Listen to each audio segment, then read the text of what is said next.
नुकत्याच दिल्लीत झालेल्या एका महत्त्वाच्या बैठकीबद्दल संजय राऊत यांनी एकंदरीत एक चमत्कारी खुलासा केला आहे. राऊत यांच्या मते दिल्लीत सगळे जे काही खेळीमेळीच्या वातावरणात पार पडले इतके की उद्धव ठाकरे यांना खास करून मागच्या रांगेत बसवण्यात आले होते. आता तुम्ही विचाराल की असे का? तर राऊतांच्या मते ठाकरे साहेबांना स्क्रीनवरची माहिती स्पष्ट दिसावी म्हणून त्यांना खास व्यवस्था केली होती. राऊतांनी टीकाकारांना जोरदार प्रत्युत्तर दिले.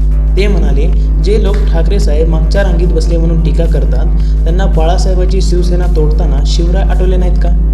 यावर एक गोष्ट स्पष्ट होते की काही महत्त्वाच्या गोष्टी फक्त बॅक सीटवर बसल्यामुळेच व्यवस्थित दिसतात.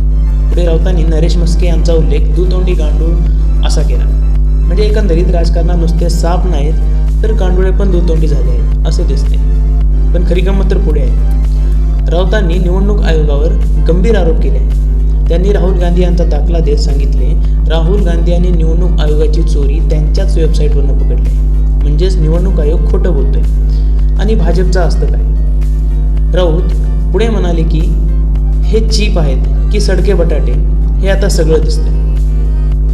एकंदरीत काय तर दिल्लीच्या बैठकीत बॅकसीटमध्ये बसून सडक्या बटाट्यांनी केलेली चोरी उघड झाली आहे आणि हे सगळं सरळ मार्गाने निवडून आलेलं नाहीत हे स्पष्ट झाले आहे.